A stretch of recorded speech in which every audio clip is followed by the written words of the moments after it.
आइए अब बात करते हैं बैटल ऑफ बंगाल की। आज बंगाल में आपको ले चलेंगे दार्जिलिंग की वादियों में, जहां लॉकडाउन से टूरिज्म बेहाल है। गोरखा सियासत की चाय में उबाल है। लोकसभा में बार बार बीजेपी को जिताने वाले जिले में टीएमसी बनाम बीजेपी का बवाल है। देखिए ग्राउंड जीरो से मेरी सहयोगी अर्चना सिंह की ये इन्फो-19 दार्जिलिंग डायरी। हिमालय की तलहटी में बसा पश्चिम बंगाल के उत्तर में स्थित ये खूबसूरत दार्जिलिंग है और यहाँ की खूबसूरती और यहाँ के मौसम की वजह से अंग्रेजों ने इसे अपनी ग्रीष्मकालीन राजधानी बनाई थी। यानी अंग्रेज कोलकाता की गर्मी से बचने के लिए यहाँ पर आते थे और उसी दौरान दार्जिलिंग विकसित हुआ। उसी समय यहाँ पर ट्रैमवे बना, जिसे अब आप टॉय ट्रेन के नाम से जानते हैं। यहाँ का ज्यादातर रेवेन्यू 90% रेवेन्यू जो है वो टूरिज्म और टी यानी 2 टी से आता है, चाय और टूरिज्म से। लेकिन यहाँ के लोगों को शिकायत रहती है कि जो भी कमाई होती है उनकी, वो दार्जिलिंग के लिए, उसके विकास के लिए इस्तेमाल नहीं की जाती और इसकी शिकायत यहाँ के लोगों को लंबे समय से है। साथ ही यही वो जगह है जहाँ से गोरखा मूवमेंट की शुरुआत हुई। इस मूवमेंट की शुरुआत तो 1907 में हुई थी, लेकिन लगातार इसका स्वरूप बदलता गया और अब ये अलग ही एक राजनीतिक दौर में पहुंच चुका है। तो आइए चलते हैं, जानते हैं यहाँ के लोगों का मिजाज क्या है, क्या चाहते हैं दार्जिलिंग के लोग, यहाँ जो टूरिस्ट आते हैं वो क्या सोचते हैं, यहाँ के लोग क्या बदलाव चाहते हैं दार्जिलिंग में और यहाँ की राजनीति में। जैसे दिल्ली के लिए शिमला, वैसे कोलकाता के लिए दार्जिलिंग। टूरिस्ट यहाँ भी आते हैं, मगर शिमला जैसी भीड़ नहीं लगाते। कुछ असर कोरोना लॉकडाउन का भी है, मगर अब जैसे जैसे लॉकडाउन ओपन हो रहा है, हालात बदल रहे हैं। सच कहे तो भारत के पहाड़ों की खूबसूरती अंग्रेजों ने ही तलाशी। हालांकि उनका स्वार्थ था, गर्मियों से बचने के लिए उन्हें ठंडी जगहों की तलाश थी। शिमला से पहले उन्होंने दार्जिलिंग को तलाशा। कोलकाता से दार्जिलिंग तक आने के लिए उन्होंने बाकायदा मीटर गेज की रेल पटरी बिछाई, जो दार्जिलिंग की गलियों से गुजर जाती है और आपको अपने होने का एहसास भी नहीं कराती। इस पटरी पर कई बार ट्रेन लोगों को देखकर या फिर किसी गाड़ी को खड़ा देख रुक जाती है। ये ट्रेन आज दार्जिलिंग आने वाले सैलानियों का सबसे बड़ा आकर्षण है। ये टॉय ट्रेन है।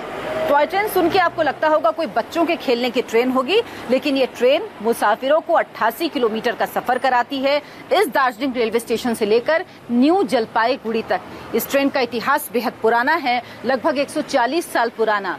जब अंग्रेज यहाँ पर आते थे और अपने लिए ग्रीष्मकालीन राजधानी उन्होंने बनाया था दार्जिलिंग को, क्योंकि कोलकाता की गर्मी में वो परेशान हो जाते थे, तो शुरुआत में कार्टवे के जरिए वो यहाँ पर आते थे। लेकिन 1881 में सिलीगुड़ी से लेकर कुर्सियांग तक को ट्रैमवे से जोड़ा गया और उसके बाद 1881 में इसे दार्जिलिंग से जोड़ दिया गया। उसके बाद यहाँ पर तमाम और कोलकाता के संपन्न परिवार के लोग आने लगे। आरामगाह था, लोग स्वास्थ्य लाभ के लिए आते थे। 1999 में यूनेस्को ने इसे वर्ल्ड हेरिटेज साइट में शामिल किया, क्योंकि अब इस ट्रेन का इतिहास 140 साल पुराना हो चुका है। 140 साल का इतिहास है और ये 2 फीट के गेज पर चलती है, इसीलिए इस ट्रेन को 2 फीट गेज भी कहते हैं। ये देखिए इसकी पटरियां 2 फीट की गेज है इसकी और ये इसी पर चलती है। इसके अलावा ये यात्रियों को, जो टूरिस्ट यहाँ पर आते हैं, उनको भी सफर कराती है और वो तब ये ट्रेन दार्जिलिंग से चलकर, दार्जिलिंग रेलवे स्टेशन से चलकर घूम तक जाती है।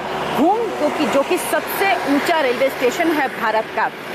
आप ये ट्रेन देखेंगे तो आपको बहुत सारी फिल्में याद आ जाएंगी, बहुत सारे किस्से याद आ जाएंगे। आप याद करिए वो फिल्म जिसमें राजेश खन्ना थे और शर्मिला टैगोर थी। शर्मिला टैगोर इसी ट्रेन में बैठी होती हैं और राजेश खन्ना और सुजीत कुमार जीप में बैठे हुए और सड़क में साथ साथ चलते हैं और गाना गाते हैं। इसके अलावा परिणीता, बर्फी, तमाम फिल्मों में आपने देखा है इस ट्रेन को दिखाया गया है। यानी ये सिर्फ हिस्ट्री में नहीं, बल्कि अभी भी इस ट्रेन की उतनी ही इम्पोर्टेंस है, इसको लोग उतना ही पसंद करते हैं और उतना ही देखते हैं। लेकिन इस वक्त ये ट्रेन बंद है। 25 मार्च से ये ट्रेन बंद है। लॉकडाउन के बाद से अभी तक ये नहीं खुली है और ये यहाँ के लोगों के लिए रोजगार का भी एक साधन है और आने जाने के लिए भी बहुत कन्वीनियंट है लोगों के लिए। लेकिन अभी लोग यहाँ से आ जा नहीं पा रहे हैं। ये बेहद धीमी गति से चलती है। इसकी वजह ये भी है ताकि जो मुसाफिर इसमें बैठे वो दार्जिलिंग की जो पहाड़ियाँ हैं, जो हिमालय से घिरे हुए पहाड़ हैं चारों तरफ के, जो यहाँ की सुंदरता है उसको देख पाएं, उसका लुत्फ उठा पाएं। बंद होने से क्या दार्जिलिंग वालों को परेशानियां हैं, कुछ नुकसान है? हाँ, नुकसान तो होगा। तो बाहर का पर्यटन है वो वाला आएगा तो घूमने फिरने, ये तो बहुत अच्छा है, वर्ल्ड हेरिटेज का एक पार्ट है। तो बाहर के लोग देखेगा, इंटरेस्ट भी होगा, फॉरेन से भी लोग आएगा, बहुत अच्छा होगा। ये वर्ल्ड हेरिटेज साइट में है, 140 साल पुराना है। तो जब आपको लगता है आपके शहर में ऐसी चीज है तो कैसा फील होता है? नहीं, ये तो एक प्राउड फील होता है ऑब्वियसली। तो बाहर से लोग आते हैं, वर्ल्ड वाइड इसका नाम है, जान पहचान है, तो ये तो प्राउड फील फैक्टर है हमारा बंगाल के लिए और दार्जिलिंग के लिए। लेकिन अभी ये ट्रेन बंद चल रही है तो इससे क्या कुछ नुकसान भी है? नुकसान से बढ़िया तो वो जो हम लोग जो पैंडेमिक सिचुएशन में गुजर रहे हैं वो ज़्यादा मतलब हम लोगों के लिए परेशानदायक है। लेकिन हाँ, सब कुछ ठीक हो जाएगा, यही एक्सपेक्ट करते हैं। शिमला में अगर अंग्रेज यूरोप से सेब लाया तो दार्जिलिंग में चीन से चाय। गोरखा लोग चाय को चिया बोलते हैं, बंगाल का भद्रलोक टी एस्टेट को चाय बागान बोलता है, गोरखा चियाबाड़ी बोलते हैं। दार्जिलिंग की ब्लैक टी सारी दुनिया में मशहूर है। आम आदमी चाय के नाम पर बुरादा उबालता है, मगर ये हरी पत्तियां विदेश में हजारों रुपए किलो की कीमत पर बिकती हैं। मकई बाड़ी जैसी चाय तो लाखों रुपए किलो की कीमत। इन दिनों चाय बागान से जुड़ा एक और कारोबार जोर पकड़ रहा है। बिजनेस का ये आइडिया आपको मजेदार लगेगा। दार्जिलिंग के रेवेन्यू का 90% हिस्सा टी और टूरिज्म से आता है, लेकिन अब एक नए कॉन्सेप्ट को इजाद किया गया है जिसे कह रहे हैं टी टूरिज्म। जी हाँ, टी और टूरिज्म नहीं बल्कि टी टूरिज्म, जहाँ पर चाय के बागान जो टी स्टेट हैं, जहाँ टी के गार्डन हैं, वहीं पर टूरिज्म को भी विकसित किया जा रहा है। यानी आप एक ऐसी जगह पर रहते हैं जहां पर शानदार कोई ब्रिटिश काल का बंगला है या कोई रिजॉर्ट है, और सुबह जब आपके हाथ में चाय की प्याली होती है तो आप वो चाय की प्याली लेकर इस तरह से टी गार्डन में टहलते हुए वो चाय पीते हैं। यानी वो चाय जो आपके कप में है उसकी पत्तियां आपको सामने नजर आती हैं। ये एक नया कॉन्सेप्ट है और इस कॉन्सेप्ट को दुनिया को दे रहा है दार्जिलिंग, जिसे मक्का ऑफ टी भी कहते हैं। दार्जिलिंग ने ये कॉन्सेप्ट पूरी दुनिया को दिया है। ये कॉन्सेप्ट अभी बहुत पॉपुलर हो रहा है आज के दिन में और बिल्कुल नया अपनी तरह का कॉन्सेप्ट है। दार्जिलिंग की चाय को शैंपेन ऑफ टी कहते हैं और यहाँ की खूबसूरती और यहाँ की चाय, इन दोनों को मिलाकर एक नया कॉन्सेप्ट बनाया गया है, टी टूरिज्म का कॉन्सेप्ट, जहां पर इसके जरिए कमाई भी हो रही है। टी स्टेट जो हैं वो इसको विकसित कर रहे हैं, एक नए तरह का कॉन्सेप्ट लाया गया है, लोग इसको पसंद कर रहे हैं। इसमें दार्जिलिंग की बेहद खूबसूरत नज़ारों में आप रहते हैं। आपकी जब सुबह आँख खुलती है, चारों तरफ हरियाली है, सामने टी गार्डन है जहां पर आप चाय सिप करते हुए कुछ लोग जो चाय की पत्तियां तोड़ रहे हैं उनसे बात करते हैं, घूमते हैं, टहलते हैं, दार्जिलिंग की सुंदरता का आनंद लेते हैं, यहाँ के मौसम का आनंद लेते हैं और समझने की कोशिश करते हैं कि इस वातावरण में चीज़ें किस तरह से होती हैं, किस तरह से यहाँ के लोग रहते हैं। मगर दार्जिलिंग सिर्फ ब्लैक टी का नाम नहीं है, दार्जिलिंग सिर्फ टूरिज्म का नाम नहीं है। दार्जिलिंग उत्तर बंगाल का एक धड़कता हुआ जिला है। दार्जिलिंग में एक आबादी सांस लेती है। इस आबादी का सबसे बड़ा हिस्सा यानी तकरीबन 60% नेपाली मूल के भारतीय गोरखा हैं। हालांकि गोरखा लोगों की अलग पहचान का सवाल आज तक बना हुआ है। डिमांड अलग गोरखालैंड की थी, जिसका एक छोटा सा हल 1988 में गोरखा पर्वतीय परिषद और फिर 2012 में गोरखा टेरिटोरियल एडमिनिस्ट्रेशन की शक्ल में तलाशा गया। गोरखा वो होते हैं जो नेपाली मूल के भारतीय हैं, वो भारतीय नागरिक हैं, लेकिन उनकी मांग है कि उनकी भाषा और संस्कृति के आधार पर उनका राज्य अलग होना चाहिए। 1980 में सुभाष घिसिंग ने GNLF का गठन किया, गोरखा नेशनल लिबरेशन फ्रंट का, और उनकी अगुवाई में गोरखालैंड की मांग ने तेजी पकड़ी। 1986 में इस आंदोलन ने हिंसक रूप ले लिया और 1988 में DGHC का गठन किया गया।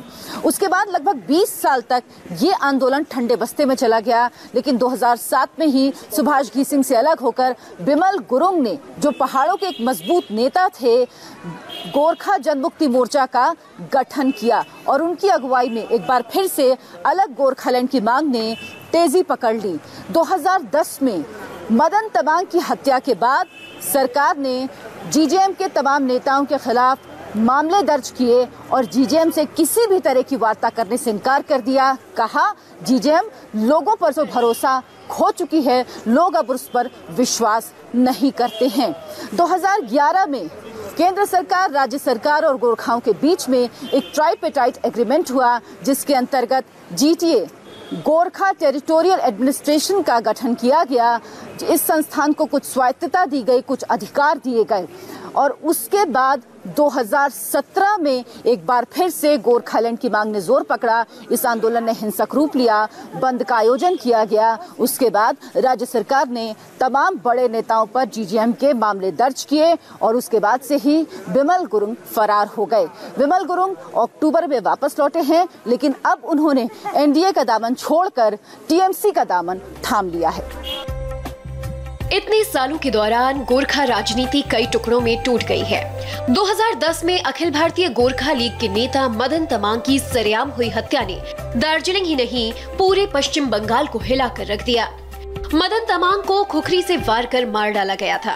मदन तमांग नरमपंथी थे और बातचीत के पक्षधर थे, हिंसा की नहीं। प्लांटर्स क्लब ये वो जगह है जहां पर 21 मई 2010 को ABGL के अध्यक्ष मदन तमांग की खुखरियों से गोदकर हत्या कर दी गई थी। मदन तमांग ABGL यानी अखिल भारतीय गोरखा लीग के प्रेसिडेंट थे। गोरखालैंड की मांग को लेकर अलग अलग गुट बन चुके थे और ABGL उदारवादी गुट था जो बातचीत के जरिए इस मामले के हल की पैरवी करता था। वो गोरखालैंड की मांग को लेकर हिंसक आंदोलन के बिल्कुल खिलाफ थे और 21 मई 2010 को जब मदन तमांग यहाँ पर पहुंचे एक बैठक में भाग लेने के लिए, ABGL का स्थापना दिवस था, उसी दौरान तकरीबन 150 लोगों ने इस जगह को घेर लिया और पत्थरबाजी शुरू कर दी। उसके बाद उस भीड़ से निकलकर 3 लोगों ने मदन तमांग पर हमला कर दिया, उन्हें खुखरियों से गोद दिया गया। मदन तमांग बुरी तरह से घायल हुए, उन्हें डिस्ट्रिक्ट अस्पताल में भर्ती कराया गया, जहां 25 मई को उनकी मौत हो गई। और इस हत्या में तमाम बड़े नेता जो थे गोरखा जनमुक्ति मोर्चा के, उन पर आरोप लगा और उनके खिलाफ कार्रवाई शुरू हुई। 1986 में सुभाष घीसिंग के गोरखा नेशनल लिबरेशन फ्रंट से शुरू हुआ आंदोलन मदन तमांग और दूसरे कई गोरखा नेताओं की हत्या से गुजरता हुआ बिमल गुरुंग तक पहुंचा। मगर बड़ा सवाल ये है कि गोरखा समस्या का समाधान क्या है।